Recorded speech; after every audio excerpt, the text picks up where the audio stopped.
BJP প্রার্থী অগ্নিমিত্রা পাল অভিযোগ করেন যে তার গাড়িতে হামলা চালানো হয়েছে, ভাঙচুর করা হয়েছে তার গাড়িতে।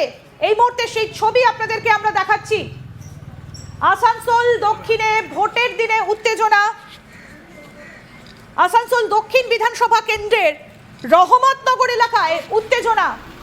অগ্নিমিত্রা পালের গাড়ির কাঁচ ভাঙচুর করা হয়েছে দাবি করেছেন প্রার্থী।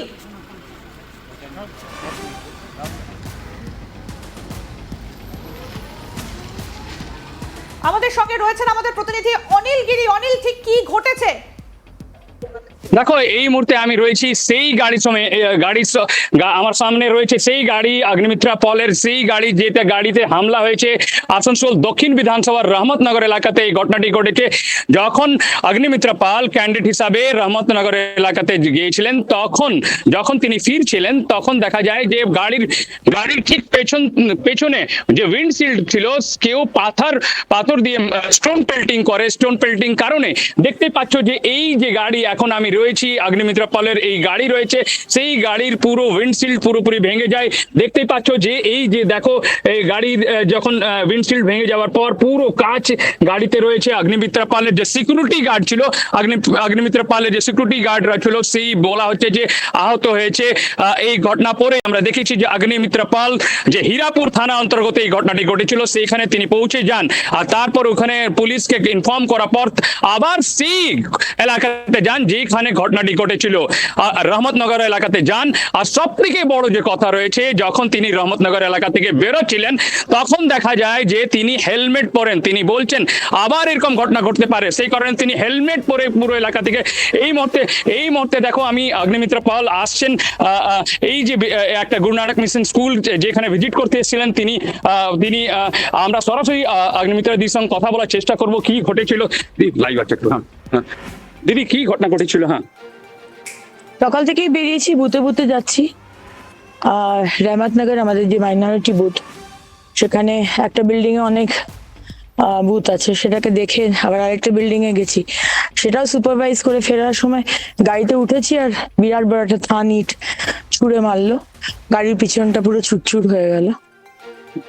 এই ঘটনা মধ্যে কেউ আহত হয়েছে? আমার সেক্রেটারি পিছনে বসেছিল পঙ্কজ, তার একটু লেগেছে, বাকি আমি তো সামনে ছিলাম, আমার লাগেনি। সিকিউরিটির গায়ে কাঁচগুলো সব টুকরো পড়েছে আর কি। তো দিদি, ইলেকশন কমিশনকে আপনি জানিয়েছেন? ইলেকশন কমিশনকে আমি জানাবো, আমার টিম থেকে অলরেডি করা হয়েছে, কমপ্লেন জানানো হয়েছে, এবং আমি হীরাপুর থানাতে গিয়েও কমপ্লেন জানিয়েছি, ওরালি জানিয়েছি, এখন তো লিখিত জানাবার সময় হয়নি। কিন্তু শেকু আর শবীর বলে এই দুজন ক্রিমিনাল করেছে, যারা টিএমসির আশ্রিত, এবং কেন করছে এটা আপনি ভালো বুঝতে পারছেন। কারণ মুখ্যমন্ত্রী ভাবছেন যে মুসলমানরা মুখ্যমন্ত্রীর পৈতৃক সম্পত্তি, বিজেপি সেখানে ঢুকতে পারবে না, বিজেপি তাদের জন্য কাজ করতে পারবে না, বিজেপি তাদের পাশে দাঁড়াতে পারবে না। মমতা ব্যানার্জি ওনাদের ভোট নেবেন আর ওনাদের এইভাবেই একবারে মানে কোণঠাসা করে রেখে দেবেন, এটা তো চলতে পারে না।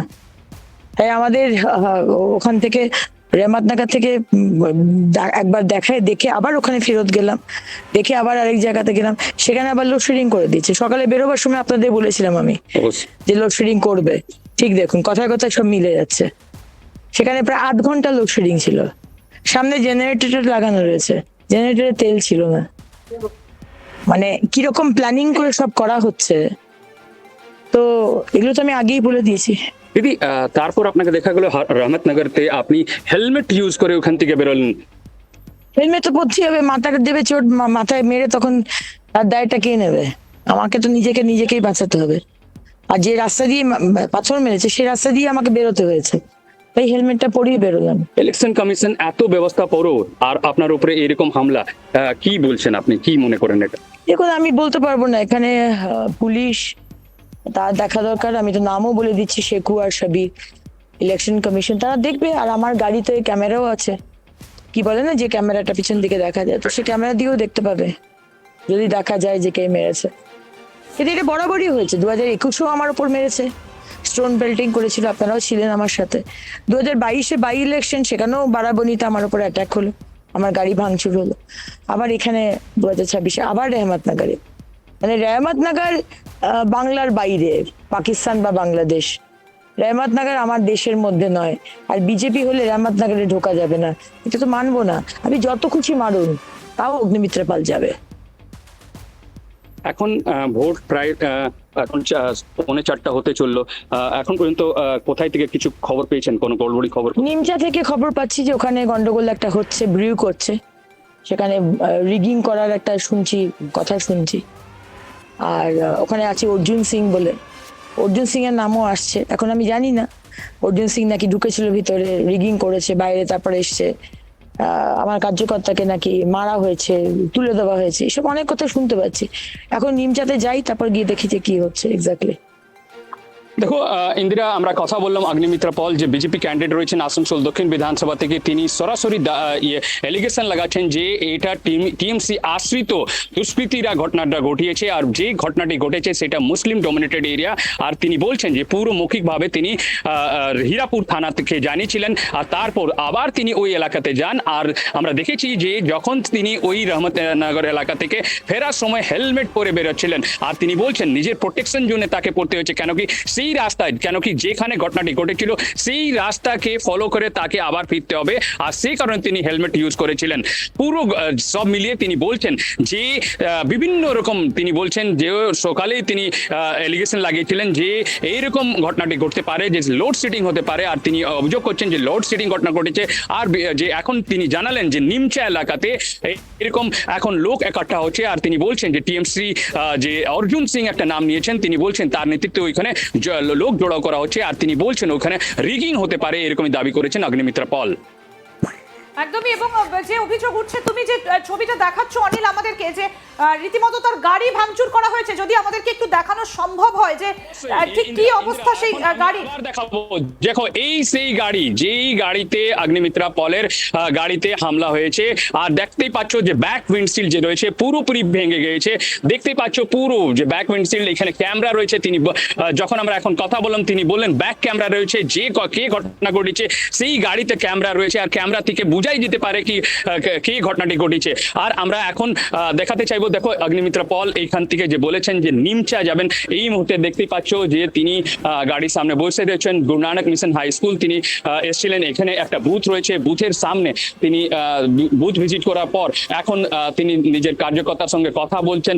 আমরা সকাল থেকে অগ্নিমিত্রা দিকে ফলো করছি, দেখছি যে প্রথমে তিনি ভোট কাস্ট করার পর আমরা দেখেছি যে ভোট কাস্ট করার পর তিনি বিভিন্ন এলাকায় যে বিভিন্ন বুথ রয়েছে সেইখানে কিরকম ভোট চলছে সেটা দেখার জন্য সকাল থেকে বেরিয়ে পড়েছেন। প্রথম আমরা দেখেছিলাম যে নিমচা যে এলাকা ছিল, যে আসানসোল দক্ষিণ বিধানসভার এলাকাতে, দক্ষিণ বিধানসভার সেই নিমচা এলাকাতে প্রথম দেখা যায় যে পুলিশ সঙ্গে তার কথা কাটাকাটি হয়, একটা বাক্যযুদ্ধ হয়। কেন কি পুলিশ যে অ্যালিজ করছিল যে তার সঙ্গে যে ইলেকশন কমিশন যে গাইডলাইন রয়েছে যে ক্যান্ডিডেট সঙ্গে দুটো গাড়ি থেকে বেশি থাকতে পারে না, কিন্তু তিনি বলেন যে তার সঙ্গে শুধু একটি গাড়ি রয়েছে, তার গাড়ি রয়েছে, আর একটি আরো গাড়ি রয়েছে, আর যে অন্য গাড়িগুলো রয়েছে সেই মিডিয়ার গাড়ি রয়েছে যারা ফলো করছে। কিন্তু এইটাই নিয়ে দেখেছি যে ওখানকার যে নিমচা ফাঁড়ির ওসি ছিলেন তার সঙ্গে প্রথম বাক্যযুদ্ধ হয়। আর তারপর আমরা দেখেছি যে রহমতনগর এলাকা, এই রহমতনগর এলাকা যে বার্নপুর আসানসোল দক্ষিণ বিধানসভার মধ্যে পড়ে, সেইখানে তার গাড়ির উপরে হামলা হয়।